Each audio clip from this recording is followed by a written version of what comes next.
The Glasgow kind of motto is the friendly city, and I really think that is definitely true of a lot of Glaswegians. So much going on. It's a pretty vibrant place. You can't be an idiot here, you know. The weather in Glasgow is terrible, but it's wonderful.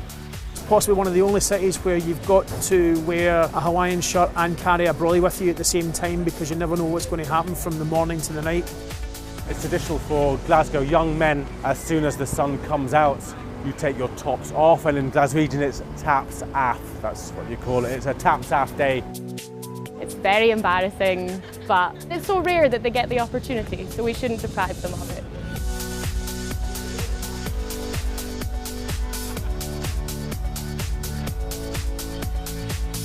If you do like whiskey, you won't believe your eyes. If you don't like whiskey, then hopefully you will by the time you leave.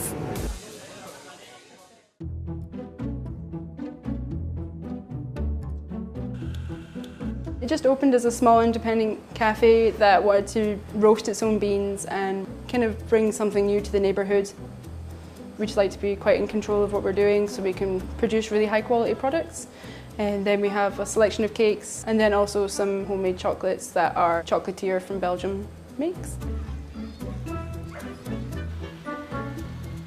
We have a reputation for being a little bit exotic, exciting flavours, and you'll find items on our menu you're not going to find anywhere else. Perthshire venison, Ayrshire lamb, Ayrshire pork belly, that type of thing. Crab Shack as seafood, the product here is amazing, always has been. West Coast product is as good as you get anywhere. I think that's what we've been doing really, just putting great Scottish lobster all the way down to the humble fish supper. People love it, you know, and they've enjoyed it since day one.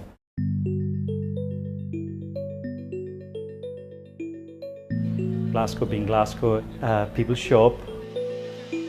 We sell antique and period clothing from Victorian times through to the 70s.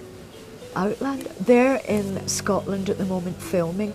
It's an American TV programme, so I've been supplying them with clothes, and I've also sold quite a lot of 1920s clothes to Downton Abbey. It's not your typical fabric shop. It's quite simply laid out with a lot of height. It's great for us, we can try out different fabrics and wallpapers that we can hang in the shop and gauge a lot of public reaction. We do a lot of one-off furniture as well. Cushions, lampshades, rugs. Basically, we just do anything. Kind of prostitutes. You know. High class. Textile designers for hire. Glasgow's a great music city. That's one reason that Monorail can survive, is it's a really good music town where people still buy records, still go to shows.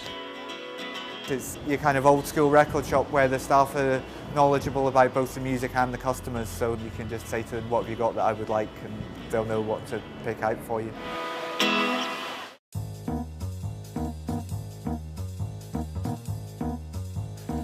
We are on Ashton Lane in Glasgow. It's a really popular place for everyone to hang out. There's loads of bars and restaurants and obviously our cinema.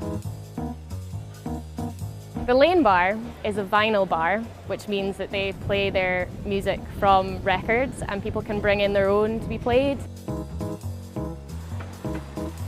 The bar has been owned by my family for around 2.5 years, and myself and my dad and my brother run it together, so it's quite a family occasion. When it comes to the pot still, people can expect a vast range of whiskies. At the moment we have around 650, I think. We get people who are visiting Glasgow who are coming to Scotland to try the best whiskies they can get, but there's also a lot of guys from around Glasgow come here because they want to try the best of stuff that they can't normally get anywhere else. When it comes to kind of clubbing scene in Glasgow, there's no higher icon than the sub club.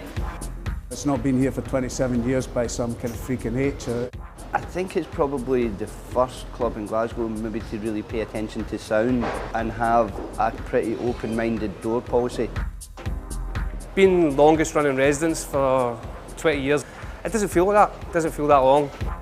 It feels as if you're DJing in your own house to your friends. It doesn't feel as if I'm in a club doing my job. It's very rarely sunny here, so it's a dark city, but we still have fun. Yeah. Glasgow's changed a lot. It's an industrial city historically, and I think it's become this cultural kind of hotbed, but it hasn't lost that gritty underbelly, you know, and I think that's reflected in the creative output of the city.